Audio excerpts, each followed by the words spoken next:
Dalam 3 tahun kepemimpinan Bupati Badung Nyoman Giriprasta dan Wakil Bupati Badung Ketut Suyasa, kebijakan strategis kebijakan pemerintah Kabupaten Badung dengan pola pembangunan semesta berencana memberikan dampak signifikan terhadap peningkatan kesejahteraan masyarakat. Pencapaian Pemkab Badung dari sisi ekonomi makro menunjukkan hasil pembangunan di Badung sudah melebihi target pembangunan nasional. Terlepas dari berbagai pencapaian Pemkab Badung selama 3 tahun kepemimpinan Bupati Badung Nyoman Giriprasta dan Wakil Bupati Badung Ketut Suyasa, beberapa hal terkait kebijakan-kebijakan yang diambil masih perlu dievaluasi, terutama terkait kesesuaiannya dengan kondisi masyarakat.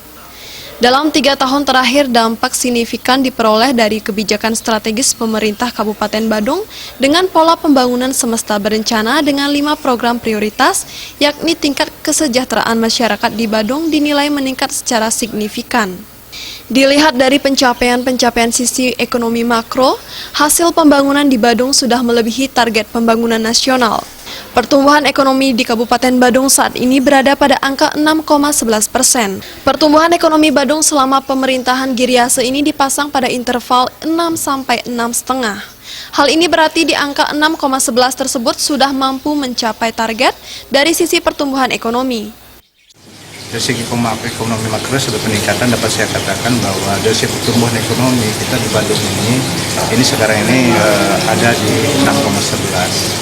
Kendati pun terjadi penurunan dari sebelumnya 6,9, tapi inilah penurunan global seluruh dunia menurun, tetapi kita masih bisa ada pada posisi di angka 6, bahkan lebih 6,11. Karena sejatinya dalam RPJMD kami evaluasi bahwa pertumbuhan ekonomi di Badung ini sepanjang pemerintahan Giriase ini kita pasang interval dari minimal 6 sampai dengan 6,5.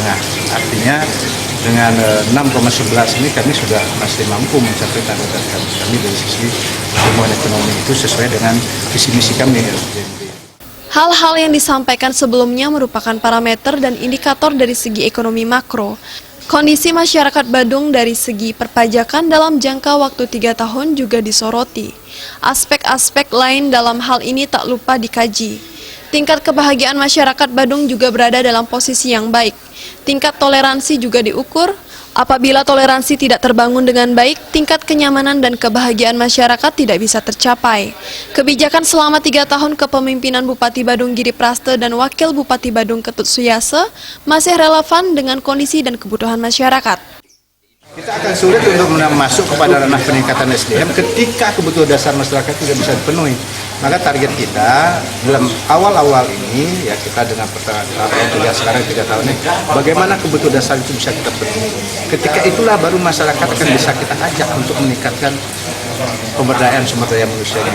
Sumber daya manusia itu tidak hanya dia memiliki keterampilan, tetapi dia memiliki wawasan, yang memiliki pengetahuan, yang mampu bersaing ke depan, karena itu yang mengakibatkan mereka masyarakat itu survive. Kedepannya beberapa hal akan menjadi prioritas, yaitu penyiapan, peningkatan, dan pengembangan sumber daya manusia. Peningkatan sumber daya manusia ini tidak hanya dilakukan melalui pelatihan keterampilan, namun juga peningkatan wawasan sehingga SDM lokal mampu bersaing dengan SDM daerah lain dan asing. Agung Ria